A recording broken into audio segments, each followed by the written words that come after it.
জনগণের রাজনীতি নাকি রাজনীতির জনগণ, রাজনীতির আয়নায় কতটা প্রতিফলন জনগণের, তাদের অবস্থান কোথায়, সেই হিসেবটি বুঝতে যমুনা টেলিভিশনের রাজনীতির এই আয়োজনে পুরো সময় আপনাদের সাথে আছে আমি রোকসানা আনজুমান নিকোল।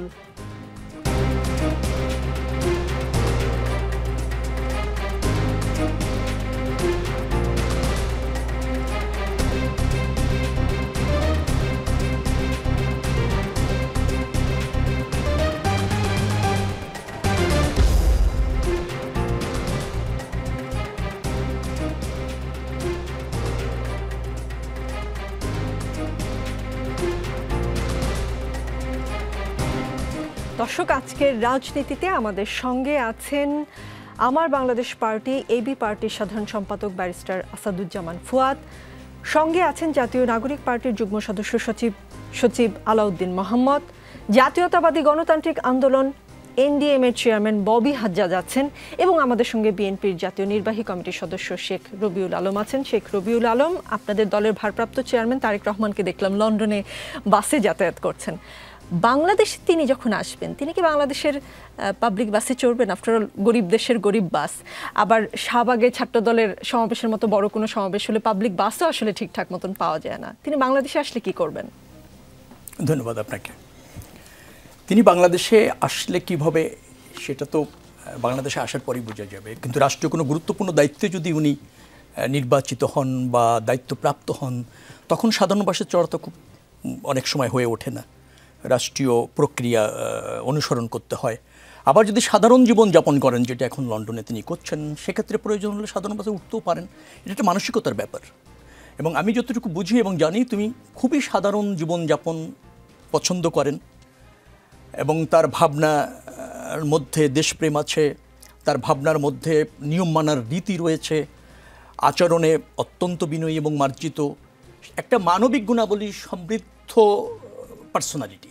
এখন তিনি নিশ্চয়ই লন্ডনে যে পরিবেশ, সেখানে বাসে চড়তে স্বাচ্ছন্দ্য বোধ করেন, সবসময় গাড়ির সুযোগ থাকে না, আবার সেলফ ড্রাইভে অভ্যস্ত, ড্রাইভ করে যাওয়ার হয়তো সবসময় সম্ভব হয় না, সে কারণে পাবলিক বাসে চড়েছেন। এবং অনেক জাতীয় গুরুত্বপূর্ণ ব্যক্তিও তো লন্ডনে, যারা রাজনীতির সাথে যুক্ত, রাষ্ট্র পরিচালনার সাথে যুক্ত, তারাও কিন্তু লন্ডনে পাবলিক বাসে চড়ে। আমরা কানাডায় দেখেছি জাস্টিন ট্রুডোকে পাবলিক ট্রান্সপোর্টে চড়তে। আমাদের দেশটা রাজনীতিবিদরা কবে এমন বানাবেন যে হয়তো এক সময় আমাদের মতো গরিব মানুষ আর তারেক রহমানের মতো রাজনীতিবিদ একই পাবলিক ট্রান্সপোর্টে চড়তে পারবো? তার কাছে নিশ্চয়ই এই আশা জনগণের থাকবে। আজকে নিশ্চয়ই আমি প্রশ্ন করি, তারপর উত্তর দিবেন। শাহবাগে ছাত্রদলের সমাবেশে প্রধান অতিথির বক্তব্যে বিএনপির ভারপ্রাপ্ত চেয়ারম্যান তারেক রহমান বলেছেন, বিভেদ প্রতিহিংসার রাজনীতি আর নয়, দেশের জনগণ রাজনৈতিক দলগুলোর কাছে গুণগত রাজনীতি দেখতে চায়। তারেক রহমানের এই আহ্বানকে বিএনপি নেতাকর্মীরা আমলে নিয়ে সংঘাত প্রতিহিংসা বন্ধ করবে বলে আশা রাখছেন কিনা, বা রাজনৈতিক বিরোধীরা তারেক রহমান বিএনপির শীর্ষ কোনো নেতা বা বিএনপিকে নিয়ে সমালোচনা করলে তার বিরুদ্ধে সহিংসতা করবে কিনা? কেননা এই ধরনের কেউ বলল যে শিলং থেকে ফিরে আসা গডফাদার, এটা বললো আর তাদের মঞ্চ ভেঙে দেওয়া হলো, এমন হবে না তো আর? না, সেটা তো হওয়া কাম্য নয় এবং হচ্ছেও না। শিলংয়ে গিয়ে যখন শিলংয়ের একটা জনপ্রিয় নেতাকে নিয়ে আপনি ভৎসনা করবেন, চরিত্রহরণ করতে চাইবেন, তার স্যাক্রিফাইসকে যখন বিতর্কিত করতে চাইবেন, তার কিছু অনুসারী ফুঁসে উঠবে, প্রতিবাদ করবে, সেটা খুব একেবারে হবে না। এটা বাংলাদেশের রাজনীতিতে এখনো পর্যন্ত সেটা প্রতিষ্ঠিত হয়নি। আমাদের রাজনীতিতে ধরেন কর্তৃত্বের জায়গা আছে, নেতৃত্ব দেওয়ার জায়গা আছে, স্বীকৃতির জায়গাগুলি আছে, সেটা নেতাকর্মীরা রাতারাতি একেবারে মেনে নেবে সেটা আশা করছি না। তবে বিএনপি বাংলাদেশের সহ অবস্থানের রাজনীতি, সৌহার্দ্যপূর্ণ পরিবেশে রাজনৈতিক প্রতিক্রিয়া পছন্দ করে, দেশ বিনির্মাণে সব রাজনৈতিক দর্শনের ঐক্য চায় এবং ধরেন যার রাজনৈতিক স্বতন্ত্র বা অবস্থান বজিয়ে রেখে রাজনৈতিক প্রতিযোগিতাটা চায়। এবং আমরা রাজনীতিতে ত্রুটি বিচ্যুতি আছে, ব্যর্থতাও থাকতে পারে। নতুন বাংলাদেশ বিনির্মাণে এবং জনগণের আকাঙ্ক্ষা ধারণ করে বিএনপি আগামী দিনে রাষ্ট্র ব্যবস্থাপনায় যদি জনরায় পায়, রাষ্ট্র ব্যবস্থাপনাটা দায়বদ্ধ থেকে করতে চায়, জনকল্যাণ নিশ্চিত করতে চায় এবং জন আকাঙ্ক্ষা ধারণ করে জনসমৃদ্ধি প্রতিষ্ঠিত করতে চায়। আর রাজনৈতিক জায়গায় যদি বলেন, আমরা একটা সহ অবস্থানের রাজনীতিতে বিশ্বাস করি এবং আগেও করেছি। বহুদলীয় গণতন্ত্র মানে কি? সব মতের আপনার রাজনীতি, সব মতের আপনার প্রতিযোগিতা, সব মতের প্রতি শ্রদ্ধা, সেটা বিএনপির আছে। ত্রুটি বিচ্যুতি যদি এর অতীতে থেকে থাকে, সেটা আবার ধরেন আমরা পরিশুদ্ধ হয়ে নতুন বাংলাদেশে একটা সাম্যের রাজনীতি চাই। একটা ধরেন আপনাকে আবারও বলতে চাই যে আমাদের যে মূলনীতি আছে, আমাদের যে ঘোষণাপত্র আছে, আমাদের যে গঠনতন্ত্র আছে এবং জনগণের কাছে যে 31 দফার রূপ ও রেখা আমরা উপস্থাপন করে অঙ্গীকার করেছি, তার আদলে রাজনীতি করতে চাই, দেশ গড়তে চাই। জি, ছাত্রদলের এই সমাবেশের পর পুরো সমাবেশ স্থল পরিচ্ছন্ন করে দেওয়া হবে এমন একটি অঙ্গীকার ছিল। 2-3 ঘন্টা, প্রায় 3 ঘন্টা পার হয়ে গেছে সমাবেশ শেষ হয়েছে। খোঁজ নিয়েছিলেন আপনারা কেন্দ্রীয় নেতারা যে সমাবেশ স্থল পরিষ্কার হয়েছে কিনা? এই দায়িত্বটা আমার ছিল না, তবে আমি ফেসবুকে দেখেছি ছাত্র দলের ছেলেরা পরিষ্কার করছে। পরিপূর্ণভাবে পরিষ্কার করতে সক্ষম হয়েছে কিনা আমি সর্বশেষ অবস্থা জানি না, তবে আমি নিজে দেখেছি ভিডিওতে যে তারা পরিষ্কার করছে দলবদ্ধভাবে। আমার বিশ্বাস যে যদি এই অঙ্গীকার থেকে থাকে, নিশ্চয়ই ছাত্র দলের ছেলেরা তা বাস্তবায়ন করবে এবং ওই বাস্তবায়ন করার দায়িত্ব তাদের উপর পড়ে। অঙ্গীকার না থাকলেও সে ব্যাপারে ছাত্রদল সজাগ আছে, সচেষ্ট আছে। নিশ্চয়ই ওখানে যে জরাজীর্ণতা হয়েছে এই সমাবেশের ফলে সেটা থাকবে না বলে আমার বিশ্বাস, এবং সেখানে ছাত্রদল ভূমিকা রাখবে। আমি একটা বাক্য দিয়ে শেষ করতে চাচ্ছিলাম, তারেক রহমান বাংলাদেশে আসলে যদি পাবলিক বাসে চলার কথা যেটা বলছেন, সেই পরিবেশ হবে কিনা। নিশ্চয়ই নতুন বাংলাদেশ বিনির্মাণের ক্ষেত্রে সেটা আমাদের রাজনৈতিক অঙ্গীকার যে আমাদের পাবলিক ট্রান্সপোর্ট বলেন, জীবন আপনার রাস্তাঘাটের নিরাপত্তার কথা বলেন এবং যানজটের কথা বলেন, সে ব্যাপারে তো আমরা ঐক্যবদ্ধ হয়ে একটা সুষ্ঠু রাজনৈতিক ধারা এবং রাষ্ট্র ব্যবস্থাপনা ধারা প্রতিষ্ঠিত করতে চাই। জবাবদিহিতার আওতায় যদি আমরা এই পাবলিক ট্রান্সপোর্টগুলি আনতে পারি এবং ধরেন সেটার চলাচলের উপযুক্ত কিনা, ফিটনেস ঠিক মতো আছে কিনা, নিয়ম মেনে চলছে কিনা, এই ধারা প্রতিষ্ঠিত করার অঙ্গীকার আমাদের আছে। তো সেটা প্রতিষ্ঠিত হলে নিশ্চয়ই আরো গুরুত্বপূর্ণ ব্যক্তিরাও পাবলিক বাসে চলতে পারবে। বেশ কয়েকবার সুযোগ পেয়েছিল রাষ্ট্র পরিচালনা করার, তখন আমরা এই অবস্থা দেখিনি। কিন্তু আপনাকে একটা কথা মনে রাখি, আমি বলে দিই, যতবার সুযোগ পেয়েছে বিএনপি কিন্তু ওই বিদ্যমান কাঠামোতে, বিদ্যমান অর্থনৈতিক সক্ষমতার মধ্যে দিয়ে যথেষ্ট অগ্রগতি, যথেষ্ট উন্নয়ন করেছেন।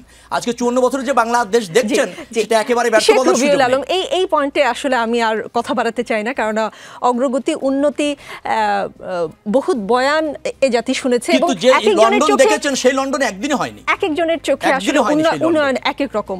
আলাউদ্দিন মোহাম্মদ, আপনাদের সমাবেশের লোক সমাগম কেমন হয়েছে?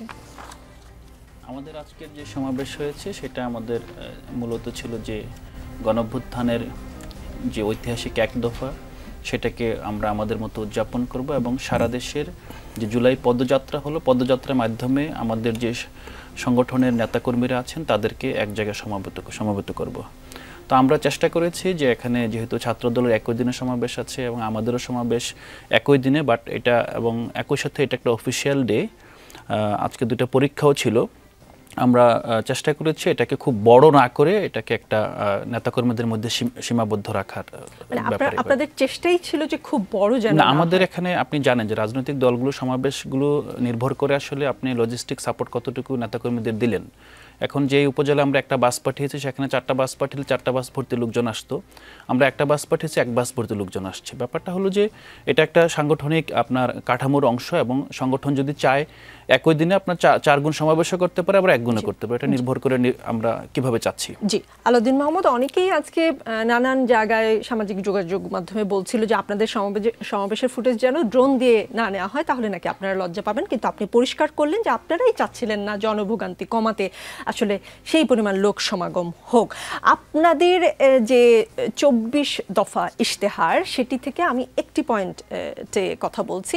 13 নম্বর, নারী নিরাপত্তা, অধিকার ও ক্ষমতায়ন। জুলাই গণ অভ্যুত্থানে নারীদের ব্যাপক অংশগ্রহণ ও নেতৃত্বের পরেও রাষ্ট্র জাতীয় জীবনে ব্যাপক হারে নারীদের রাজনৈতিক, সামাজিক ও অর্থনৈতিক অংশগ্রহণ নিশ্চিত করতে পারেনি। তাই নারীর ক্ষমতায়ন বাড়াতে নিম্নকক্ষে 100টি সংরক্ষিত আসনে নারী প্রতিনিধিদের সরাসরি নির্বাচনের ব্যবস্থা করব, যার সংখ্যা রাজনীতিতে নারীর অংশগ্রহণ বৃদ্ধির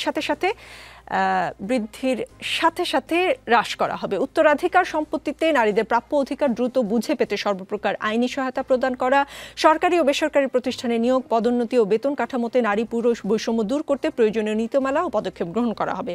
পরিবারেও আমাদের সার্বিক অর্থনীতিতে গৃহিণী নারীদের অবদান দেশজ উৎপাদন হিসেবে মর্যাদা পাবে ও মোট দেশজ উৎপাদনের মধ্যে অন্তর্ভুক্ত হবে সহ আরও বেশ কয়েকটি ভালো ভালো কথা আপনারা বলেছেন। এখন পড়ে শোনাই আর কখনো রাজনীতির সঙ্গে যুক্ত না হওয়ার ঘোষণা দিয়েছেন বৈষম্য বিরোধী ছাত্র আন্দোলন চট্টগ্রামের সাবেক মুখপাত্র ফাতেমা খানম। বলেছেন, চট্টগ্রামে যাদের সঙ্গে জুলাই আন্দোলন করেছি তারাই আজ নারীদের নিয়ে বিভিন্ন ধরনের বয়ান তৈরির চেষ্টা করছেন, নারীদের ধ্বংস করার চেষ্টা করছেন। এই বিষয়ে বৈষম্য বিরোধী ছাত্র আন্দোলনের চট্টগ্রাম নগরের বর্তমানে স্থগিত সাবেক আহ্বায়ক আরিফ মঈনুদ্দিন গণমাধ্যমকে ব্যাখ্যা করেছেন বা বলেছেন, পরিষ্কার করেছেন, বৈষম্য বিরোধী ছাত্র আন্দোলনের কমিটি স্থগিত করা হয়েছে। এখন বাংলাদেশ গণতান্ত্রিক ছাত্র সংসদ ও জাতীয় নাগরিক পার্টির কমিটিতে যারা পদ পাবেন না বলে ভাবছেন তারাই বিভিন্ন অজুহাতে পদ ছাড়ছেন। আলাউদ্দিন মোহাম্মদ, কার কথা আসলে সত্য? আমরা ওড়নাকাণ্ড দেখেছি, উমামার বক্তব্য শুনেছি, নারীদের ধ্বংস করার যে অভিযোগ ফাতেমা করেছেন 5ই আগস্টের পর হোক বা আসলে এনসিপি বা বৈষম্য বিরোধী ছাত্র আন্দোলন প্ল্যাটফর্মে, কতটা সত্য, কার কথা সত্য, কার কথা মিথ্যা?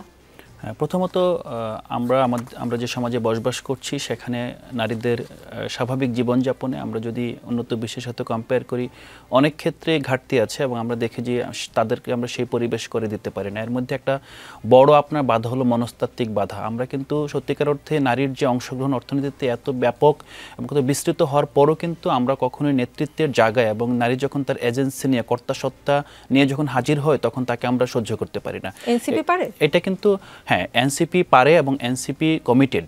এনসিপি এখন একটা সমাজকে, যেটা ভাই বললেন যে লন্ডন একদিনে গড়ে ওঠেনি, বাংলাদেশও আসলে বাংলাদেশের যে আর্থসামাজিক প্রেক্ষাপট সেখান থেকে নারীদেরকে যেভাবে নারীরা আন্দোলনে নেমে এসেছিল ঠিক সাংগঠনিক প্রক্রিয়ায় রাত জেগে আপনার সংগঠন করা, আপনার দিনের বিভিন্ন সময় বিভিন্নভাবে প্রতিকূল পরিবেশ মোকাবেলা করে মানুষের কাছে যাওয়ার ব্যাপারে কিন্তু সমাজের একটা গ্রহণযোগ্যতার একটা বড় আপনার ভূমিকা আছে। তো আমরা এখানে চাইলেও কিন্তু এখানে আমরা পুশ করতে পারবো না কোনো নতুন কিছু করার, এটা প্রতিটা রাজনৈতিক দলের ক্ষেত্রে এটা সত্য। তবে আমরা একটা জায়গায় কমিটেড যে আমরা অবশ্যই 33% নারী আমাদের সংগঠনের কেন্দ্র থেকে তৃণমূল পর্যন্ত প্রতিষ্ঠিত করার চেষ্টা করব। তার অংশ হিসেবে কিন্তু আমরা কেন্দ্রীয়ভাবে দেখেছি অনেক নারী যারা চাকরি ছেড়ে এসেছেন আমাদের সাথে কাজ করার জন্য, যারা শিক্ষা জীবন শেষ করার পর এখন ক্যারিয়ার হিসেবে রাজনীতিতে বেছে নেওয়ার জন্য প্রস্তুত হচ্ছেন। তো স্বাভাবিকভাবেই বিভিন্ন স্তরে যখন তাদের উপর নিপীড়নের সংবাদ শুনি, এবং এটা কিন্তু আমরা খুব গুরুত্ব দিয়ে দেখি বলে কিন্তু এটা সামনে আসে। আপনি যে ঘটনাগুলো বললেন অতীতে, আমরা দেখেছি যে নারী নেত্রীরা শুধুমাত্র এনসিপির জন্য না, প্রতিটা নারী নেত্রী সামাজিক হেনস্থার শিকার হয়, আপনার ফেসবুকে কিংবা সোশ্যাল মিডিয়ায় বুলিং এর শিকার হয়। দলের মধ্যে তো হয়, কিন্তু বিষয়টা হলো দলের মধ্যে যেই আপনার ঘটনাগুলো, এগুলো কিন্তু সামাজিক যে বাস্তবতার ঊর্ধ্বে না, বাইরে না। সো এই জায়গাটায় আমরা চেষ্টা করছি এবং আমরা কমিটেড, এবং আমরা এই ব্যাপারে জিরো টলারেন্স এখনো অব্যাহত রাখছি এবং ভবিষ্যতেও রাখবো। কারণ জেনজি যেটা, এরা কিন্তু আপনার যে নারী পুরুষ বৈষম্য কিংবা নারী পুরুষ এরা সহাবস্থানের নীতিতে এরা বিশ্বাসী, এবং একই সাথে তাদের যে শিক্ষা জীবন, তাদের যেই কর্মজীবনের বাস্তবতা, এই বাস্তবতার বাইরে গিয়ে আমরা কখনো রাজনীতি করতে পারবো না। ববি হাজ্জাজ, এনসিপি যে আছে 24 দফা তাদের ইশতেহার প্রকাশ করলো জাতীয় শহীদ মিনারে, তাদের জাতীয় প্রতিরক্ষা কৌশলটি একটু আপনাকে পড়ে শোনাচ্ছি, দর্শকদেরও একই সঙ্গে বলছি। আমরা বিশ্বাস করি শক্তিশালী প্রতিরক্ষা সক্ষমতা ছাড়া কার্যকরী বৈদেশিক নীতি সম্ভব নয়। গণ প্রতিরক্ষা দর্শনের ভিত্তিতে আমরা তরুণ জনগোষ্ঠীকে একটি সংগঠিত সুশৃঙ্খল শক্তি হিসেবে দেশের সর্বাত্মক সেবায় উদ্বুদ্ধ করব। আমরা অত্যাধুনিক সারফেস টু এয়ার মিসাইল সিস্টেমের মাধ্যমে একটি শক্তিশালী আকাশ প্রতিরক্ষা ব্যবস্থা গড়ে তুলব। পাশাপাশি সর্বাধুনিক ড্রোন প্রযুক্তি অধিগ্রহণ, দেশীয় সামরিক গবেষণা উন্নয়নের বিনিয়োগ এবং উৎপাদন সক্ষমতা বাড়ানোর মাধ্যমে সেনাবাহিনীতে একটি UAW ব্রিগেড গঠন করব। একই সঙ্গে আমরা আমাদের প্রতিরক্ষা ব্যবস্থাকে সংহত করতে নন নিউক্লিয়ার সেকেন্ড স্ট্রাইক সক্ষমতা অর্জন করব এবং আমাদের নৌবাহিনীকে সাবমেরিন ভিত্তিক একটি শক্তিশালী ত্রিমাত্রিক নৌবাহিনী হিসেবে গড়ে তুলব। আমাদের প্রতিরক্ষা কৌশলের কেন্দ্রে থাকবে নিজস্ব ভূপ্রাকৃতিক গঠন, যা নদী বিধৌত অঞ্চল ও বঙ্গোপসাগর কেন্দ্রিক নিরাপত্তা চাহিদা মাথায় রেখে সুসমন্বিতভাবে গড়ে তোলা হবে। রাষ্ট্রীয় সার্বিক নিরাপত্তার বিষয়টিকে সর্বোচ্চ অগ্রাধিকার দিয়ে আমরা একটি জাতীয় নিরাপত্তা পরিষদ গঠন করব। আমাদের সমন্বিত প্রতিরক্ষা নীতির কেন্দ্রে থাকবে সংসদীয় নজরদারি, নাগরিক অধিকার রক্ষা এবং আঞ্চলিক শান্তি ও কূটনৈতিক ভারসাম্যের প্রতি প্রতিশ্রুতি। কেমন মনে হলো তাদের প্রতিরক্ষা নিয়ে তাদের পরিকল্পনা? নতুন একটি দল, নিবন্ধনও পায়নি এখন। জি নিকোল, আপনাকে অসংখ্য ধন্যবাদ। একই সাথে আজকে প্যানেলের সবাইকে সালাম, শুভেচ্ছা। প্রথমত এনসিপির যে 24 দফা তারা আজকে ডিক্লেয়ার করেছেন, তার ভেতরে ডিফেন্সটাও আমি দেখলাম, স্পেশালি আপনি এখন পুরোপুরি পড়ে শোনালেন, আগে না দেখলেও হতো।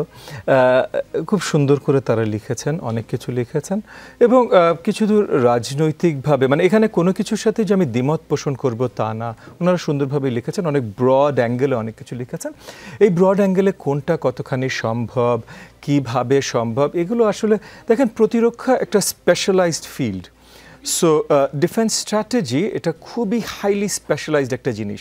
ডিফেন্স স্ট্র্যাটেজি নিয়ে একজন পুঙ্খানুপুঙ্খভাবে আপনার বিশ্লেষণ করে আলোচনা করার জন্য একজন ডিফেন্স এক্সপার্টই দরকার।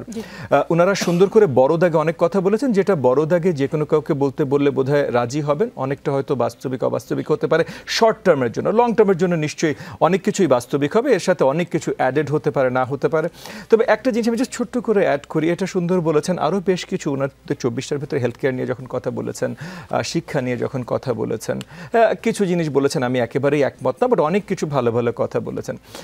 তবে একটা জিনিস আমি এনসিপি যেহেতু এখানে আছেন এবং এনসিপির সকলকে আপনার শোর মাধ্যমেই বলবো, ওনাদের দলের পরিচিতিটা আগে ক্লিয়ার করা, মানে ওনাদের একটা সর্ট অফ ইডিওলজিক্যাল ডকুমেন্ট বা একটা কনস্টিটিউশনাল ডকুমেন্ট ওনারা যেন তৈরি করেন, যেন ওনাদের দলেরও সবাই জানেন এনসিপি মানে কি।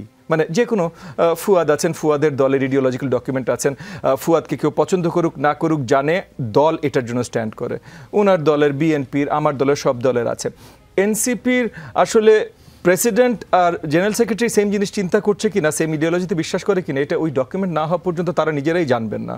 সো আমি সর্ট অফ আবেদন জানাবো বা রিকোয়েস্ট করবো তারা তরুণ তাদেরকে, যে আপনারা তাড়াতাড়ি ওই ডকুমেন্টটা আগে করেন, মানে আপনাদের পার্টি কি এই ডকুমেন্টটা আগে করেন, তারপর অন্য সব ডকুমেন্ট করলে সবচেয়ে ভালো হয়। জি ববি হাজ্জাজ, আজকে পাশাপাশি দুটি সমাবেশ ছিল, ছাত্রদলের সমাবেশ, তো অনেক বড়, অনেক লোক সমাগম হয়েছে। নতুন রাজনৈতিক বন্দোবস্তের কথা আমরা খুব শুনি 5ই আগস্টের পরে। এই ধরনের সমাবেশে জনভোগান্তি হওয়াটা কি আসলে নতুন বন্দোবস্তের বহিঃপ্রকাশ কিনা? দেখেন, আমাদের অবভিয়াসলি আমি বিশ্বাস করি আমাদের একটা প্রচেষ্টা থাকা উচিত যে আমরা যখনই কোনো কর্মসূচি বা কর্মকাণ্ড করব জনভোগান্তি যেন না হয়। এবং আমি বিএনপির হয়ে কথা বলতে পারবো না, তবে একটা জিনিস আমি বলতে পারি যে শনিবার ট্রেডিশনালি আমাদের উইকেন্ডের ভেতরে পড়ে। সো উইকেন্ডে জনভোগান্তিটা আসলে অত বেশি হবার কথা না, এটা হয়তো তাদের বিবেচনায় থাকতে পারে। একই সাথে আমরা অনেকগুলো দল বা গোষ্ঠীকে দেখেছি বারবার করে এই শাহবাগ বা এরকম জায়গা ব্লক করতে। সো তখন যদি আমরা প্রত্যেকবার প্রশ্ন উঠাই একটা জিনিস, আর যদি জাস্ট একটা দল করলে প্রশ্ন উঠাই, তাহলে জিনিসটা খুব বায়াসড মনে হয়। জি, ব্যারিস্টার আসাদুজ্জামান ফুয়াদ, রাজশাহী বিশ্ববিদ্যালয়ের উপাচার্য অধ্যাপক ফরিদ উদ্দিন খানের ফেসবুক অ্যাকাউন্ট থেকে রাজশাহী বিশ্ববিদ্যালয়ে শিক্ষক হিসেবে চাকরি প্রত্যাশী একজনের ভাইবা পরীক্ষার প্রবেশপত্র ডে স্টোরি হিসেবে প্রকাশ পেয়ে গেছে। ওই প্রবেশপত্রে চাঁপাইনবাবগঞ্জ জেলা বাংলাদেশ জামায়াতে ইসলামীর সাবেক নায়েবে আমির এবং সাবেক সংসদ সদস্য মোহাম্মদ লতিফুর রহমানের সুপারিশকৃত স্বাক্ষর দেখা গেছে। জামায়াতকে অনুসরণ করতে বলেছেন প্রেস সচিব, প্রধান উপদেষ্টা প্রেস সচিব, কিছু কিছু বিষয়ে আইন শৃঙ্খলা এবং মানে তাদের শৃঙ্খলা এবং সততায়। তাহলে তো চাকরি প্রার্থীদের জন্য সুপারিশও করতে হবে নাকি? মানে কি কি বিষয়ে জামাতকে অনুসরণ করা উচিত বলে মনে করেন? ধন্যবাদ। প্রথম কথা হচ্ছে যে কোনো দল রাষ্ট্রীয় সুযোগ সুবিধাতে কিভাবে অংশগ্রহণ করবে সেটা তো প্রোটোকল লেখা আছে। একটা বিশ্ববিদ্যালয়ে কিভাবে একজন শিক্ষককে নিয়োগ করা হবে তার একটা পুরো প্রসেস দেওয়া আছে, এবং মাঝখানে দেখলাম রাজশাহী বিশ্ববিদ্যালয় শিক্ষক নিয়োগেরও পরীক্ষা নেওয়া শুরু করেছে, লিখিত ভাইবা, একটা টোটাল অ্যাডমিশন টেস্টের মতো করে পরীক্ষা নেওয়া শুরু করেছে। তদবির বিষয়টাকে শুধু জামাতের এই পার্টিকুলার ইনসিডেন্ট আকারে দেখলে চলবে না, এটা একটা রাষ্ট্রীয় সংকট। যেভাবে আপনি পাবলিক ট্রান্সপোর্টের কথা বললেন, উনি চড়বেন কিনা, তিনি চড়বেন কিনা, এবং এইটা আমাদেরকে প্রতিদিন ডিল করতে হয়। আমরা যারা রাজনীতি করি, প্রত্যেক দিন যে একজন প্রতিবন্ধীর মা আসছেন, যে তার বাবার পক্ষ থেকে একটা ফ্ল্যাট আছে অমুক জেলাতে, তাকে যদি অমুক জেলা থেকে এনে অমুক জেলায় থাকার ব্যবস্থা করা হয়, তাহলে প্রতিবন্ধী মেয়েটার ট্রিটমেন্টটাও ভালো চলবে, খরচও কমে যাবে। হাজব্যান্ড ওয়াইফ দুজন দুই জেলায় কাজ করে, দুই প্রান্তে, বাচ্চারা অ্যাফেক্টেড হচ্ছে। কেন এই প্রসেসগুলো ওয়ার্ক করছে না? মানে এইটা তো একটা সমস্যা ধরেন, তাহলে একটা সিস্টেমের ভিতরে তো এইটাকে অ্যাড্রেস করবার মতো প্রোটোকল থাকতে হবে, যে সিস্টেমের ভিতরে, আমলাতন্ত্রের ভিতরে তিনি অ্যাপ্লাই করবেন, অ্যাপ্লাই করার মধ্য দিয়ে তার এই মানবিক ব্যাপারগুলোকে রাষ্ট্র বিবেচনায় নিতে হবে। কিন্তু রাষ্ট্রগুলো নিচ্ছে না। আপনি দেখেছেন তথ্য আপা নামে একটা আন্দোলন চলছে, প্রায় 65-66 দিন ধরে, যারা গ্রামীণ মহিলাদেরকে একটা ম্যাসিভ সার্ভিস দেয়, সেটা হচ্ছে রাষ্ট্রের সেবার সাথে ডিজিটাল প্রক্রিয়াটা।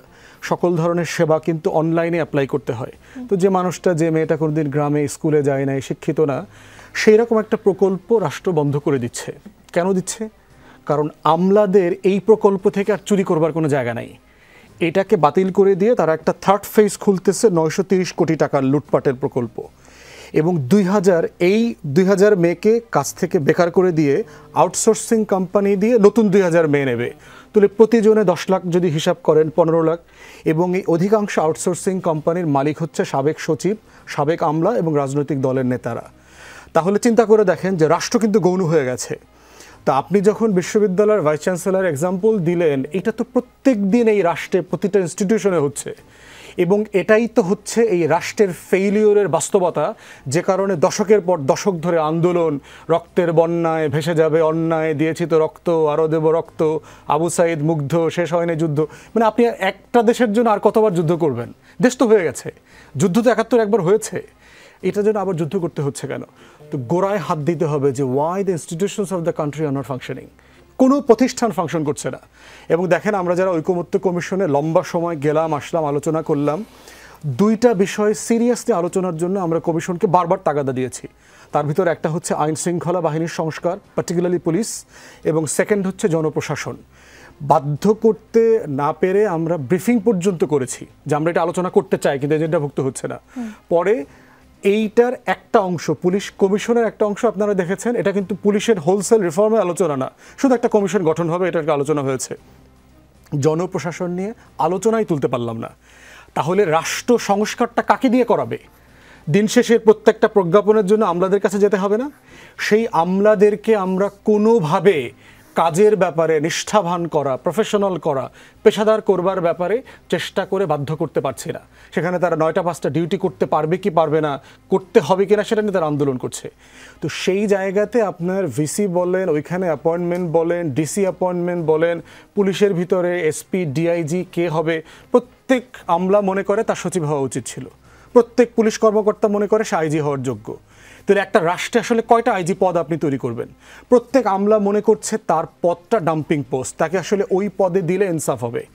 তাহলে এই যে মনস্তত্ত্ব, আপনি যদি রাষ্ট্রের সংস্কারে হাত না দেন, আমলাতন্ত্রকে ঢেলে না সাজান, বিশ্ববিদ্যালয়গুলোকে প্রফেশনালি রিক্রুটমেন্ট করবার পরিচয় তৈরি না করতে পারেন, তাহলে এই সিম্পল মাইক্রো এক্সাম্পল দিয়ে আপনি সমাধানে যেতে পারবেন না।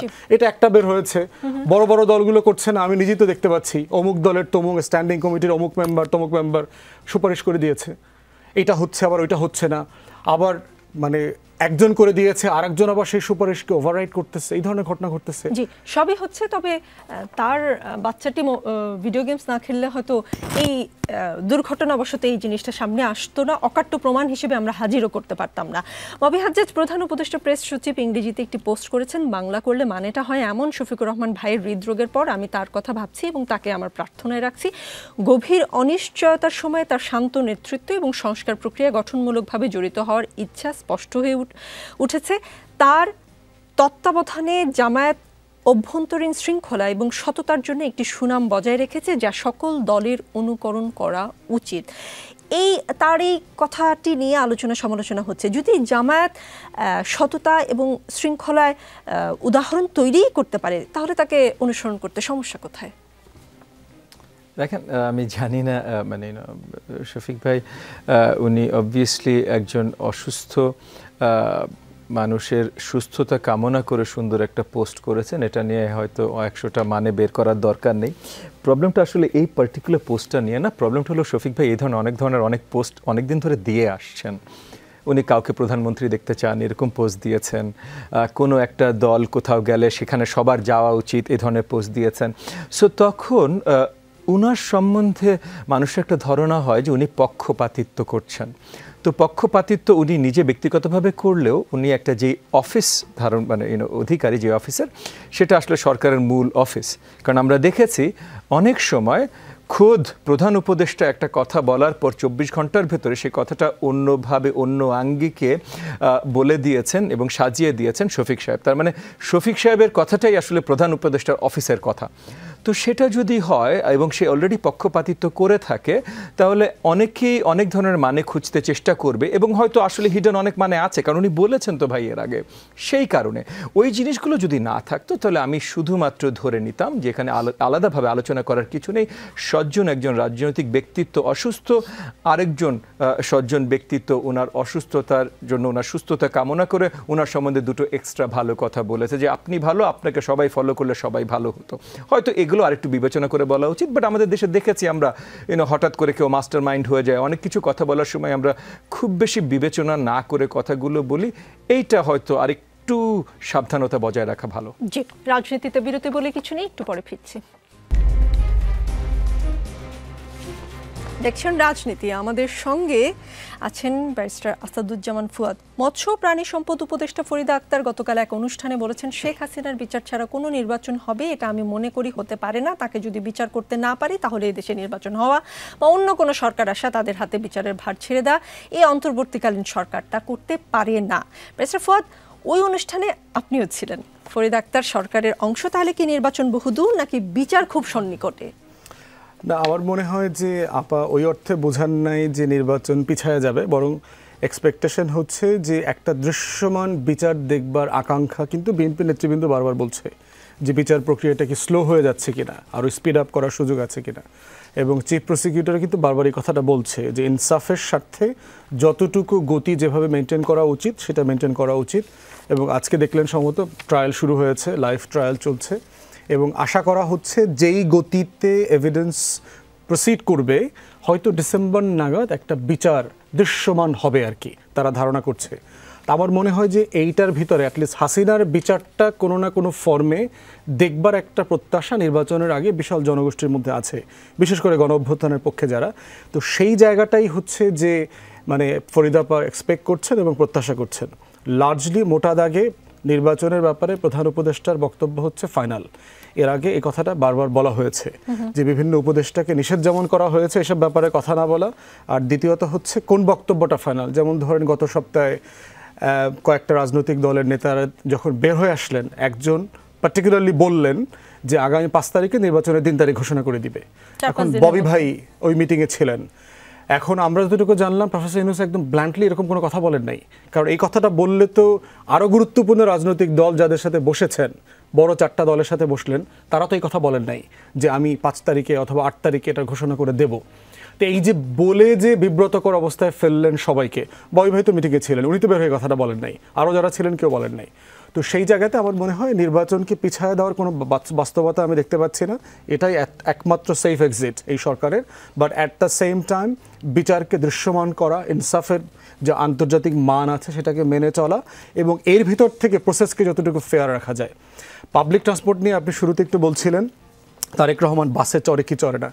দেখেন, আমি ব্যক্তিগতভাবে এর আগে বহুবার বলেছি, চড়েন তো, লন্ডনে চড়েন। হ্যাঁ, ওইটাই বলছি যে ব্যক্তিগতভাবে আমি বারবার এই কথাটা বলেছি যে বাংলাদেশে প্রজাতন্ত্রের কর্মচারী যারা আছেন এবং যারা নির্বাচিত প্রতিনিধি ইউনিয়ন পরিষদ থেকে একেবারে এমপি মন্ত্রী পর্যন্ত, তাদেরকে আপনার আইন করে সরকারি সেবা নেবার জন্য বাধ্যতামূলক করে দিতে হবে। তাদের সবাইকে সরকারি হাসপাতালে ট্রিটমেন্ট নিতে হবে, প্রাইভেট হাসপাতালেও না। বাংলাদেশের এভার কেয়ারে সে যেতে পারবে না, ইউনাইটেড যেতে পারবে না। বাংলাদেশে সে রাষ্ট্রের দেয়া বাসে চড়তে হবে। বাংলাদেশে তার ছেলে মেয়েদেরকে বাংলা মিডিয়াম সরকারি স্কুলে পড়তে হবে। আপনি যদি সিম্পলি এইগুলোকে বাধ্যতামূলক করে দিতে পারেন, সিঙ্গাপুরে করেছে, তখন দেখবেন এই আমলারা, এই পলিটিশিয়ানরা নিজের ছেলেমেয়ের স্বার্থে ওই স্কুলের মান বাড়াবে, ওই হাসপাতালের মান বাড়াবে, ওই বাসের মান বাড়াবে। কিন্তু যতদিন পর্যন্ত দেখবেন যে বিদেশে পড়াটাকে একটা প্রেস্টিজিয়াস বিষয় তুলে ধরা হয়, বিদেশের হাসপাতালে মরতে গেলেও তারা গর্বিত বোধ করেন যে তারা মরার আগে শেষ নিঃশ্বাসটা আপনার মাউন্ট এলিজাবেথে ছেড়েছেন। বাংলাদেশের বাতাস এত দূষিত যে শেষ নিঃশ্বাসটাও এখানে ছাড়তে পারেন নাই, তার এত কপাল খারাপ ছিল। তো এই প্রসেস যদি আমরা ফেস করতে না পারি, তাহলে আপনি দেখবেন যে প্রাতিষ্ঠানিক সংস্কারগুলো হবে না। এবং এর আগে যে আপনি একটা পার্টিকুলার ঘটনাকে রেফার করে বলেছেন তদবির এটা সেটা, ওয়াই ইনস্টিটিউশনস ফেইল, একটা বিখ্যাত বই আছে যার লেখকরা আপনার গত বছরে অর্থনীতিতে নোবেল পেয়েছেন, 2জন আমেরিকান ইউনিভার্সিটি প্রফেসর ইকোনমিক্স। তারা পার্টিকুলারলি দেখিয়েছে যে একটা রাষ্ট্র ডেভেলপ কেন করে এবং ডেভেলপ কেন করে না। এইটা বুঝবার জন্য তারা বিভিন্ন দেশের বিভিন্ন উপকরণ বুঝবার চেষ্টা করেছে। যেমন ধরেন কঙ্গো, হাইতি, এই দেশগুলো প্রচুর ন্যাচারাল রিসোর্স আছে, ডায়মন্ডের পাহাড় আছে, অথচ সেই দেশগুলোতে দুর্ভিক্ষ চলছে। গোল্ডের পাহাড় আছে, ম্যাকেনলিজে মানে হাজার হাজার কোটি ডলারের গোল্ড উত্তোলন করছে, কিন্তু সেই দেশের মানুষ দুর্ভিক্ষের মধ্যে আছে। ওয়াই? কোরিয়াতে দেখেন একই ওয়েদার, একই জিওগ্রাফি, একই মানুষ, একই ভাষা, উত্তর কোরিয়াতে দুর্ভিক্ষ চলছে, দক্ষিণ কোরিয়া G8-এর মেম্বার। সাউথ আমেরিকাতে দেখেন যে এই বিশাল ভূখণ্ডের ভিতরে সকল রিসোর্স আছে, কিন্তু কলম্বিয়া ড্রাগের কার্টেলে চ্যাম্পিয়ন হয়ে গেছে। মধ্যপ্রাচ্যে দেখেন ইয়েমেন, সিরিয়া, জর্ডান একই অবস্থা। আবার সৌদি আরব দেখেন স্টেবল, এখানে তেল আছে, গ্যাস আছে, দেশ ভালো করছে, কাতার ভালো করছে। এগুলো দিয়ে তারা বোঝার চেষ্টা করছে যে একটা রাষ্ট্র কিভাবে দরিদ্র অবস্থা থেকে ধনী হয়, একটা রাষ্ট্র আবার কেন ধনী অবস্থা থেকে গরিব হয়ে যায়। এইটার কনক্লুশনে তারা এসছে এবং তারা এসে বলছেন এটার একমাত্র কারণ হচ্ছে ইনস্টিটিউশনস এবং ইনস্টিটিউশনস। যেই রাষ্ট্রে প্রতিষ্ঠান তৈরি হবে না, সেই রাষ্ট্রের এই মাইক্রো প্রবলেম আলোচনা করে আপনি সমাধান তৈরি করতে পারবেন না। সমস্যাটা, সংকটের জায়গাটা হচ্ছে ইনস্টিটিউশন বিল্ডিং। প্রতিষ্ঠান তৈরি না হওয়া পর্যন্ত বাসে চড়া বলেন আর বিশ্ববিদ্যালয়ের ভিসির ফেসবুকে স্ট্যাটাসে রেকমেন্ডেশন বলেন, এটা রেজলিউশন হবে না। দর্শক, আমার মনে হয় ব্যারিস্টার ফুয়াদ যেমনটা বললেন যে রাজনীতিবিদদের যারা আসলে জনগণের সেবক হিসেবে কোনো দায়িত্ব নেবেন, তাদেরকে আসলে সরকারি বাস বা সরকারি হাসপাতাল, তাদের সন্তানদের জন্য সরকারি ইনস্টিটিউটে পড়াশোনা বাধ্যতামূলক করা উচিত, যেটা সিঙ্গাপুরে আছে। আমরা তো সিঙ্গাপুর হতে চাই বা হয়ে গিয়েছিলাম। আমার মনে হয় 90% রাজনীতিবিদ রাজনীতি করেই ছেড়ে দেবেন। আপনাদের কি মন্তব্য, সেটা নিশ্চয়ই এই অনুষ্ঠান যখন আপলোড হবে ইন্টারনেটে আপনাদের মন্তব্য জানাবেন। রবিউল আলম, ছাত্রদলের সমাবেশে বিএনপির মহাসচিব মির্জা ফখরুল ইসলাম আলমগীর বলেছেন, আমাদের নেতা তারেক সাহেব লন্ডনে বসে প্রধান উপদেষ্টা প্রফেসর ইউনূসের সঙ্গে আলোচনা করে নির্ধারণ করেছেন ফেব্রুয়ারি মাসে নির্বাচন হবে। গোটা বাংলাদেশের মানুষ অপেক্ষা করে আছে বাংলাদেশে ফেব্রুয়ারি মাসে নির্বাচন হবে, তার আগে গোটা বাংলাদেশের মানুষ অপেক্ষা করে আছে আমাদের নেতা তারেক রহমান সাহেব দেশে ফিরে আসবেন, তাই না? আমরা সবাই চাই, তাই না? উনি আসবেন, আমাদের নেতৃত্ব দিবেন, আমাদের পথ দেখাবেন। প্রধান উপদেষ্টা কেবল বিএনপির ভারপ্রাপ্ত চেয়ারম্যানের সাথে বসে নির্বাচনের সময় নির্ধারণ করতে পারেন কিনা, এটা আসলে আজকে জনসম্মুখে এত বড় জনসমাবেশে তিনি এমন বললেন। তাহলে এমনটা যদি হয়, সরকারের প্রশ্ন মানে নিরপেক্ষতা তো প্রশ্নবিদ্ধ হয় না? উপলব্ধি তো প্রধান উপদেষ্টার। তিনি যদি মনে করে থাকেন যে বিএনপির ভারপ্রাপ্ত চেয়ারম্যানের সাথে কথা বলার প্রয়োজন আছে, নিশ্চয়ই তিনি উপলব্ধি করে বলেছেন। তবে এটা তো ঠিক যে বিএনপির সাথে কথা বলা মানে বাংলাদেশের সিংহভাগ মানুষের সাথে কথা বলা, বিএনপির সাথে আলোচনা করা মানে পুরো বাংলাদেশের সাথে আলোচনা করা। তার কারণ হচ্ছে বিএনপি জনপ্রিয় রাজনৈতিক দল, বৃহত্তর রাজনৈতিক দল, বারবার রাষ্ট্র ব্যবস্থাপনায় জনগণ কর্তৃক ম্যান্ডেট প্রাপ্ত রাজনৈতিক দল এবং অভিজ্ঞ রাজনৈতিক দল। এখন ধরেন বিএনপির সাথে আলোচনা করা যদি কেউ মনে করে যে এটা নিরপেক্ষতা ভঙ্গ হয়েছে, তো প্রধান উপদেষ্টা তো নতুন একটি রাজনৈতিক দল, এখনও নিবন্ধন পায়নি, রাজনৈতিক দল হিসেবে ঘোষণাপত্র অনেকটা অস্পষ্ট বা নাই, মূলনীতি নাই, গঠনতন্ত্র নাই। আপনার নিবন্ধন পাওয়ার এখনো পর্যন্ত আজ পর্যন্ত 6টি শর্তই পূরণ হয়নি।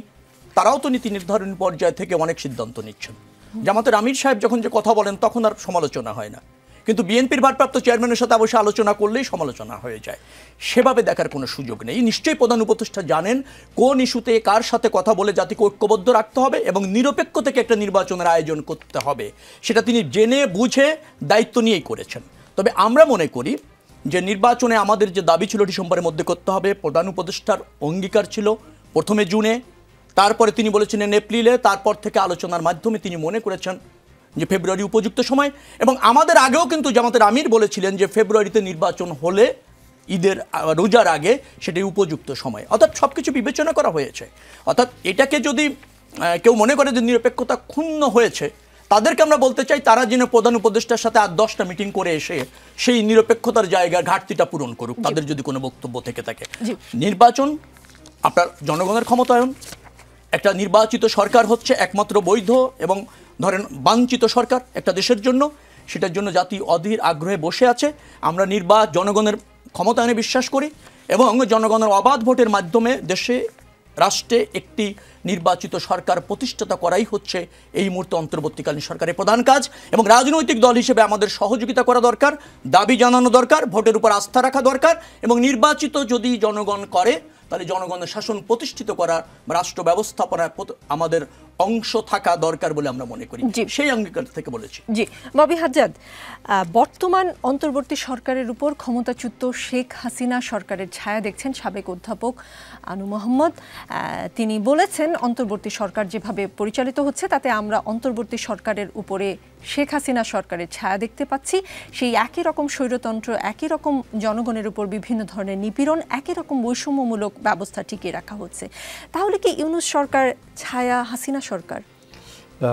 এটা বলার আগে ছোট্ট একটা ক্ল্যারিফিকেশন দিই। ওই প্রধান উপদেষ্টা কি বলেছিল লাস্ট আলোচনায়? প্রধান উপদেষ্টা পরিষ্কার বলেছিল কয়েকদিনের ভেতরে নির্বাচনের তারিখ ডিক্লেয়ার উনি নিজে করবে। এটা যখন আমি নিজে তাকে জিজ্ঞেস করি যে কয়েকদিন মানে কি, তখন একসাথে প্রেস উইংয়ের 3 জন বলে উঠেছে 5ই অগস্ট।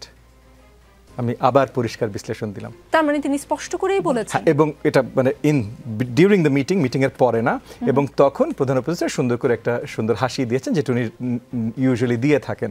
সো উনি তখন যেহেতু না করেননি এবং কথাটা উনি শুরু করেছেন কয়েকদিনের ভেতরে অফিশিয়াল ডিক্লারেশন দেবেন, এবং ওনার প্রেস উইংয়ের 3 জন একসাথে, আমরা যে কোনো 3 জন একসাথে একটা কথা বলতে পারবো না যদি আমরা আগে আলোচনা করে না থাকি। মোস্তফা জামাল হায়দার যা বলেছেন তা সত্য। তাহলে তখন জি প্রথম সারিতে আমরা বসা ছিলাম, পিছের সারিতে প্রেস উইংয়ের 4 জন বসা ছিলেন। সো তার ভেতরে 3 জন একসাথে আওয়াজ দিয়ে উঠেছেন 5ই অগস্ট। সো সেইখান থেকে 5ই আগস্ট মোস্তফা জামান হায়দার সাহেব বলেনি, আমি বলেছি, উনি বলেছেন কয়েকদিনের ভেতরে বা 3-4 দিনের ভেতরে। সো এই 3-4 দিন মানে কি, কয়েকদিন মানে কি, যখন আমরা বিশ্লেষণ চেয়েছি তখন প্রেস উইং থেকে বলেছে 5ই আগস্ট। তো সেখান থেকে এটা পরিষ্কার তারা বলেছে। অন্য কোনো দলকে কেন বলে নাই এটা তাদের যা জিজ্ঞেস করেন ভাই। জি, যে প্রশ্নটা ছিল, জি মানে আনু মোহাম্মদ স্যার ক্ষমতাচ্যুত শেখ হাসিনা সরকারের ছায়া দেখছেন এই সরকার। এখানে কিছুভাবে আমি মনে করি যে প্রফেসর আনু মোহাম্মদের কথার কিছু হয়তো রাইট টোনস আছে। শেখ হাসিনা সরকার যে ক্রাইমসগুলো করেছে, আনস্পিকেবল ক্রাইমস দেশ এবং জাতির বিরুদ্ধে, এগুলো ছিল ক্রাইমস অফ কমিশন, মানে সে করেছে, তার অর্ডারে হয়েছে, তার লোকজন করেছে। এরপর আমরা আশাবাদী ছিলাম যে অন্তর্বর্তীকালীন সরকার এসে কাঠামোগত উন্নয়নের কিছু কাজ করবে, নতুন নির্বাচনের কাজ করবে, অনেক জায়গা থেকে অনেক কাজ করতে চেষ্টা করবে। আমরা যেটা দেখলাম যে আশানুরূপ এমন কিছুই অন্তর্বর্তীকালীন সরকার করেন নাই। সো সেখান থেকে যদি ওই জায়গায় আসেন যে হাসিনা করেছে ক্রাইমস অফ কমিশন, অন্তর্বর্তীকালীন কমিশন, আর অন্তর্বর্তীকালীন সরকার করেছে ক্রাইমস অফ অমিশন, তারা না করে ক্রাইমস করেছে। সো যেটা হয়েছে যে যেহেতু ইনারা করেন নাই, শেখ হাসিনার আমলে অনেক কিছু যেগুলো যেভাবে চলছিল এখনও সেই অনেক কিছু সেইভাবে চলছে। কারণ আপনি দাপ্তরিকভাবে দেখেন, যেমন ফুয়াদ একটা কথা বললো, আসিমগলু লেভিনসনের বইয়ের কথা বললো, why nations fail. Why nations ফেইলের মেইন জিনিস ছিল ইনস্টিটিউশন। শেখ হাসিনা 15 বছর ধরে প্রত্যেকটা ইনস্টিটিউশনকে ভঙ্গুর করেছে। কোর্ট সিস্টেম থেকে শুরু করে পুলিশ সিস্টেম বলেন, যে কোনো মন্ত্রণালয় বলেন, ইভেন বিশ্ববিদ্যালয় বলেন, সবগুলোকে ভঙ্গুর করেছে। এবং নতুন অন্তর্বর্তীকালীন সরকার এসে ইদার ওনারা তাড়াতাড়ি নির্বাচন দিতেন, একই সাথে এগুলো একটু রিফর্ম করার চেষ্টা করতেন, কিন্তু ওনারা না এগুলো রিফর্ম করার বড়ভাবে চেষ্টা করেছেন, না ওনারা নির্বাচন নিয়ে এখন আমরা সন্দিহান।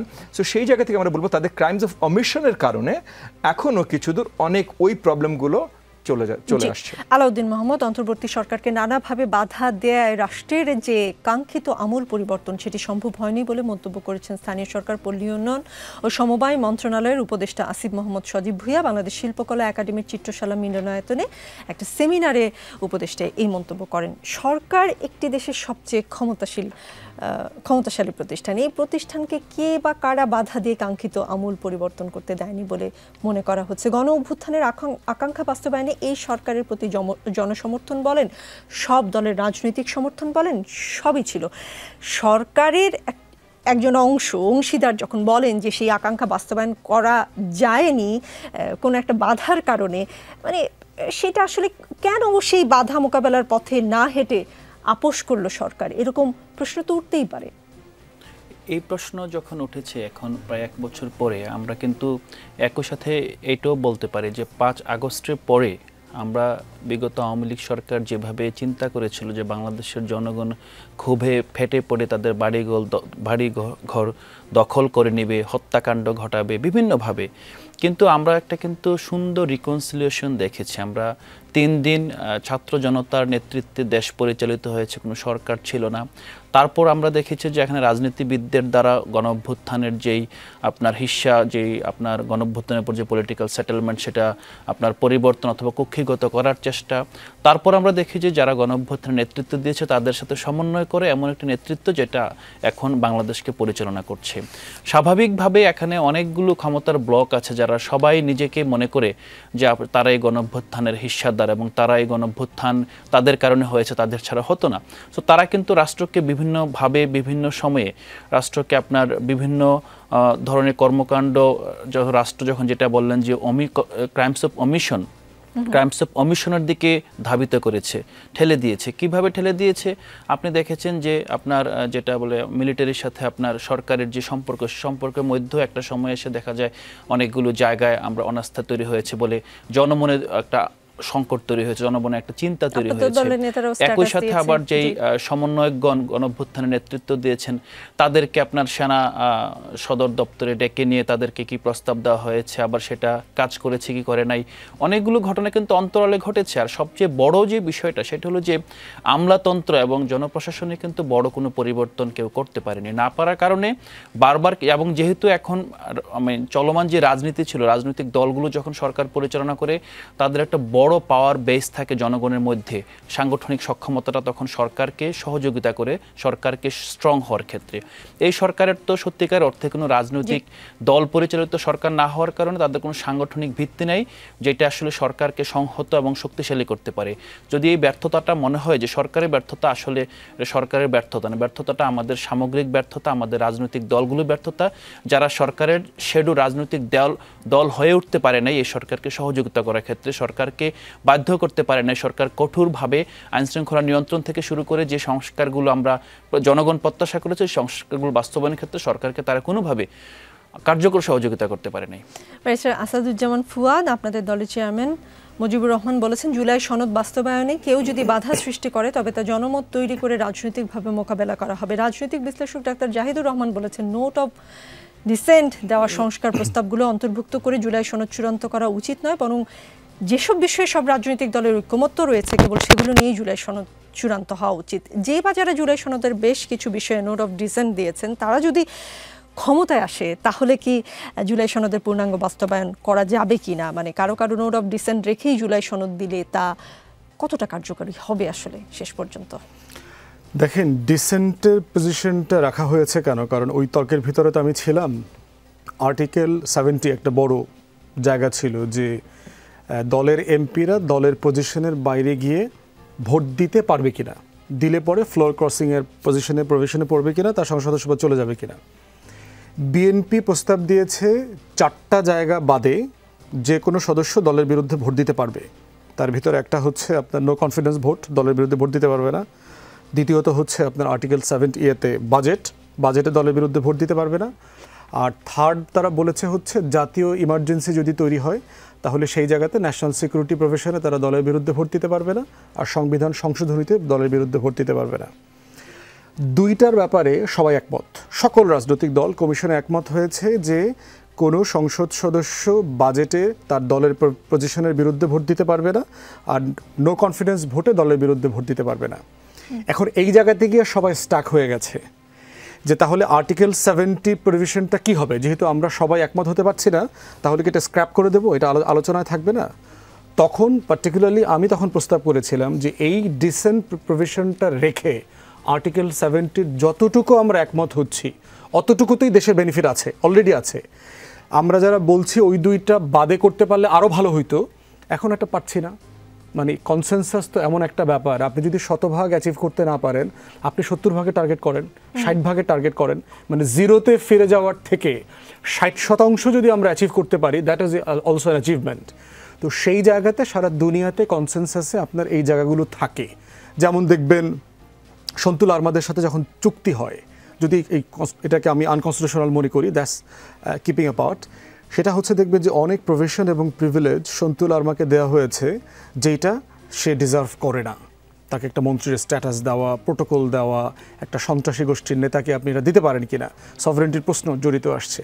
কিন্তু বিগার ইন্টারেস্টটা কোথায়? যে একটা ইনসার্জেন্সি এন্ড হয়ে যাবে, তাহলে একটা কনসেনসাসের জায়গাতে আসলে যে আসলে আপনি কতটুকু ছাড় দিয়ে কতটুকু অ্যাচিভ করবেন, সেই জায়গাতে হইলো এই নোট অফ ডিসেন্টের প্রভিশন আসছে। আসার কারণে যেটা হয়েছে, অনেকগুলো আলোচনাতে কিন্তু অগ্রগতি হয়েছে। তা না হলে যেটা হতো, কমিশন আরও 20 দিন আগে ব্রেকডাউন করতো, কারণ তখন বিএনপি কিন্তু অলরেডি প্রভিশন নিয়ে ফেলেছে। এনসিসির প্রশ্ন দেখেন, বিএনপি ভেরি টাফ হয়ে গেছে যে এনসিসি আলোচনা হতে পারবে না। তখন কমিশন তখন কি করেছে, যে এনসিসির 6টা প্রতিষ্ঠান কি আমরা একসাথে প্যাকেজ আলোচনা করব, না আপাতত নির্বাচন কমিশনটা ওখান থেকে বের করে নিয়ে এসে ওইটা নিয়ে আলোচনা করি। কৌশলগতভাবে দেখেন কাজটা কিন্তু ফাংশনাল হয়েছে। নির্বাচন কমিশন গঠন নিয়ে আমরা মোটা দাগে সবাই একমত হয়েছি। এখন আমি যদি 6টা অ্যাচিভ করতে যাইতাম এজ এ প্যাকেজ, তখন কিন্তু আমি কোনোটা অ্যাচিভ করতে পারতাম না। তো এই জন্য হচ্ছে আপাত দৃষ্টিতে মনে হতে পারে যে এটা আসলে ঠিক হয় নাই, সুন্দর হয় নাই, কিন্তু আপনি যদি লার্জার স্কেলে দেখেন এই জায়গাটাতে বেনিফিট আছে। দ্বিতীয়ত হচ্ছে বিএনপিকে আমরা পলিটিক্যালি ফেস করব যে বিএনপির কারণে এটা অ্যাচিভ করা যায় নাই, ওইটা অ্যাচিভ করা যায় নাই, এইটা বলবার স্পেস তো রয়ে গেছে। এবং এটাই তো পলিটিক্স, অন্য রাজনৈতিক দলগুলো তো একজন আরেকজনকে তো পলিটিক্যালি চ্যালেঞ্জ করবে, সেই জায়গাটা তো রয়ে গেছে। ববি হাজ্জাজ, রাষ্ট্র সংস্কারের মৌলিক 19টি বিষয়ে রাজনৈতিক দলগুলো 10টিতে নোট অফ ডিসেন্ট দিয়েছে। এমন পরিস্থিতিতে সংস্কার কিভাবে হবে তা নিয়ে প্রশ্ন তুলেছেন নাগরিক ঐক্যের সভাপতি Mahmudur Rahman Manna. Note of dissent মানে দ্বিমতের নোট বা ভিন্ন মতের নোট, এর মাধ্যমে কি এড়িয়ে যাওয়ার পথ খোলা রাখা হচ্ছে কিনা সামহাও? দেখেন, যে যেটাতে ভিন্নমত পোষণ করেছে, পয়েন্টটা তো এটাই না যে নির্বাচিত হবার পর আমরা সবাই যে জায়গাগুলোতে ঐক্যমত পোষণ করেছি সেই জায়গাগুলো আমরা বাস্তবায়ন করব। এখন কথার কথা কোনো একটাতে আমি নোট অফ ডিসেন্ট দিয়েছি, ঐক্যমত পোষণ করিনি, আমার দল জয়ী হলো, তাহলে ওইটা আমি বাস্তবায়ন করব না। কিন্তু নোট অফ ডিসেন্ট দেননি সাপোজ ফুয়াদের দল, এবং ওনারা জয়ী হয়েছেন, ওনারা বাস্তবায়ন করবেন। সো বড় দাগে যেগুলোতে সবাই আমরা ঐক্যমত পোষণ করেছি সেগুলো সব বাস্তবায়িত হবে, যেই নির্বাচন জিতুক না কেন। একই সাথে অবভিয়াসলি নোট অফ ডিসেন্ট নিয়ে যেমন বেশ কিছু আলোচনা এসেছে, তার বিরুদ্ধে আমার মনে হয় ফুয়াদ সুন্দরভাবে জিনিসটা পরিষ্কার করেছে যে এটার একটা প্রয়োজনীয়তা ছিল। দেখেন, যে কোনো সময় আমরা যখন বসি তখন যেই প্রবলেম নিয়ে বসেছি সেই প্রবলেম সবসময় ইউনিক প্রবলেম, সো ওটার সলিউশন আমাদের আসলে ইউনিকভাবেই বের করতে হবে। এবং আমার কাছে মনে হয় যে ঐক্যমত কমিশনের প্রচেষ্টাটা সবসময় ইন আর্নেস্ট ছিল, এবং তারা সেই কাজ করে এই যে গতকালের মধ্যে যা জিনিসপত্র শেষ করেছে এবং খুব শীঘ্রই হয়তো তারা পাবলিশ করবেন। সো আমি বিশ্বাস করি যে তাদের দোষারোপ করার মতো কোনো জায়গা নেই, এবং প্রত্যেকটা রাজনৈতিক দলও তাদের জায়গা থেকে পুরোপুরিভাবে চেষ্টা করেছে ঐক্যমত্য কমিশনকে সহযোগিতা করার, যেন আমরা সবাই মিলে এক জায়গায় আসতে পারি। সো প্রত্যেকটা দল অনেক কিছু কনসিড করেছে তাদের আইডিওলজির একটু বাইরে যেও। জি, শেখ রবিউল আলম, 5 আগস্ট বিকেল 5টায় জুলাই ঘোষণাপত্র পাঠ করা হবে। সকাল 11টা থেকে রাত 8টা পর্যন্ত মানিক মিয়া অ্যাভিনিউতে অনুষ্ঠান হবে। বিএনপি সহ গুরুত্বপূর্ণ রাজনৈতিক দলগুলোর মতামত নিয়ে জুলাই ঘোষণাপত্র চূড়ান্ত করেছে অন্তর্বর্তী সরকার। গণ অভ্যুত্থানের সকল পক্ষের উপস্থিতিতে জুলাই ঘোষণাপত্র জাতির সামনে উপস্থাপন করা হবে বলে জানানো হয়েছে। গণ অভ্যুত্থানের সকল পক্ষ উপস্থিত থাকবে, কিন্তু ঘোষণাপত্র কে বা কারা পাঠ করবেন সেই বিষয়ে জানেন কিছু? না, জানি। তবে সবাই উপস্থিত থাকলেই পাঠ যেই করুক না কেন, আমার মনে হয় যেটা একটা বড় অর্জনই হবে। এবং আমরা ঐক্যমতের ভিত্তিতে একটা ঘোষণাপত্র এবং একটা জাতীয় সনদ যে করতে সক্ষম হলাম, সেটাই জাতির জন্য বড় অর্জন। এবং এই ঐক্যবদ্ধ থেকে নোট অফ ডিসেন্ট তো থাকবে, এটা তো একটা রাজনৈতিক দলের অবস্থান, তার অধিকারও বটে। কিন্তু আপনি যদি ঐক্যমত কমিশনের সংলাপের অর্জন দেখেন, বড় অর্জন হয়েছে। আমরা অনেক জাতীয় গুরুত্বপূর্ণ বিষয় অথবা ধরেন যেগুলি মৌলিক বিষয় একমত হয়েছি। এতটুকু অর্জন নিয়ে যদি আমরা আগামীতে নির্বাচন, কার্যকর পার্লামেন্ট, জনগণের কাছে দায়বদ্ধ থেকে রাজনীতি, ক্ষমতা ছেড়ে দিয়ে পুনরায় নির্বাচন, মেয়াদ শেষে, এই প্রক্রিয়াগুলি অব্যাহত রাখতে পারলেই কিন্তু আমাদের রাজনীতি এবং রাষ্ট্র ব্যবস্থাপনা কিন্তু একটা জন আকাঙ্ক্ষা ধারণ করে এগোবে, জনগণের ক্ষমতায়নটা হবে, গণতন্ত্র শক্তিশালী হবে। আর সবচেয়ে ব্যাপার হচ্ছে জবাবদিহি থেকে রাষ্ট্র ব্যবস্থাপনার পথটা কিন্তু প্রতিষ্ঠিত হবে। যার ফলে এই যে অর্জনগুলি আমরা দেখছি গত 1 বছরে, সেটা কিন্তু অনেক। যদিও একটা বিতর্ক আছে যে আমাদের একটু সময় বেশি লাগলো, আমি মনে করি যে আমরা যে পথে এই পর্যায়ে এসে দাঁড়িয়েছি সেটা আমার জাতীয় অর্জন হিসেবে উল্লেখ করার মতো। এবং ঘোষণাপত্র যেই পাঠক করুক না কেন, রাজনৈতিক দল হিসেবে আমাদের সহযোগিতা রয়েছে। আমরা সেখানে উপস্থিত থেকে এটা জাতির অর্জন হিসাবে, জাতির অর্জন মানে আমাদের অর্জন, আমরা সেই সহযোগিতা করতে চাই অব্যাহতভাবে। জি, সময় একদমই শেষ হয়ে এসছে। আলাউদ্দিন মোহাম্মদ, একটা বিষয় একটু জানতে চাই। নির্বাচন কমিশন মেরুদণ্ডহীন প্রতিষ্ঠানে পরিণত হয়েছে বলে অভিযোগ করেছে জাতীয় নাগরিক পার্টির আপনাদের দলের মুখ্য সমন্বয়ক নাসিরউদ্দিন পাটোয়ারি বলেছেন এটা। মানে নির্বাচন কমিশনের প্রতি এমন গুরুতর অভিযোগ কিসের ভিত্তিতে তুললেন? আপনারা বলেছেন যে নির্বাচন কমিশন একটি মেরুদণ্ডহীন প্রতিষ্ঠান এবং দলীয় উর্দি পরে একটি দলের হয়ে কাজ করছে, তারা সেটা তাদের কর্মকাণ্ডের মধ্যে দিয়ে প্রমাণ করেছে, আমরা তাদেরকে এখনো সংশোধনের সুযোগ দিচ্ছি, প্রমাণ আছে? হ্যাঁ, প্রথমত আমরা দেখেছি যে ইশরাক হোসেন ইস্যুতে নির্বাচন কমিশন তার যেই প্রয়োজনীয় ব্যবস্থা গ্রহণ করতে পারেনি এবং এটাকে দেখা যায় দুটি দলের মধ্যে এবং সরকারকেও বিতর্কের মধ্যে ফেলে দিয়েছে। তো সেটা মনে হয় নির্বাচন কমিশনের একটা দুর্বলতা হিসেবে চিহ্নিত হবে। আর মেরুদণ্ডহীন প্রতিষ্ঠানের জায়গায় আমরা যদি এখন বলি যে এখন নির্বাচন কমিশন পুনর্গঠনের ব্যাপারে রাজনৈতিক দলগুলো ঐক্যমত হয়েছে, আমার মনে হয় যে কমিশন এখন এটা আছে এটা আসলে কিভাবে কাজ করছে সেটার চেয়ে গুরুত্বপূর্ণ হলো যে কিভাবে আমরা এটাকে পুনর্গঠন করতে পারি। জি, ছোট আরেকটা প্রশ্ন, নতুন বাংলাদেশের বাস্তবতা বিবেচনায় নিয়ে হিংসা, বিদ্বেষ এবং অপরাজনীতির চর্চা থেকে বেরিয়ে আসার আহ্বান জানিয়েছেন বিএনপির নেতা ইশরাক হোসেন। মনে হচ্ছে এনসিপিকে ইঙ্গিত করেই তিনি কথাগুলো বলেছেন। এই আহ্বানের বিষয়ে কি বলবেন? সাড়া দিবেন না উপেক্ষা করবেন? না, আমরা ডেফিনেটলি সাড়া আমরা দিচ্ছি এবং আমরা উপেক্ষা করেছি ওই বিষয়গুলো যে বিষয়গুলো আসলে খুব আপত্তিকর ছিল এবং ব্যক্তি আক্রমণ ছিল, সেগুলো উপেক্ষা করে আমরা আসলে এইরকম একটা অবস্থা তৈরি করতে পেরেছি যেখানে পারস্পরিক সম্মান এবং মর্যাদার ভিত্তিতে রাজনৈতিক দলগুলো পরিচালিত হবে এবং সত্যিকার অর্থে বাংলাদেশের জনগণের সামনে দৃষ্টান্ত স্থাপন করবে যে বাংলাদেশ পরিবর্তন হয়েছে। বাংলাদেশ পুরনো যেই হানাহানির কালচার, সেই যে ঘৃণার কালচার, সেটার চাষবাদ বাংলাদেশে হবে না। সবাই মিলে ভাই ভাই ঠাই ঠাই হয়ে নতুন বাংলাদেশ গঠন করবে। রাজনীতিতে শেষ কথা বলে কিছু নেই, চলতে থাকবে। আগামী বৃহস্পতিবার রাত 9টায় আবারও দেখা হবে, সাথেই থাকুন।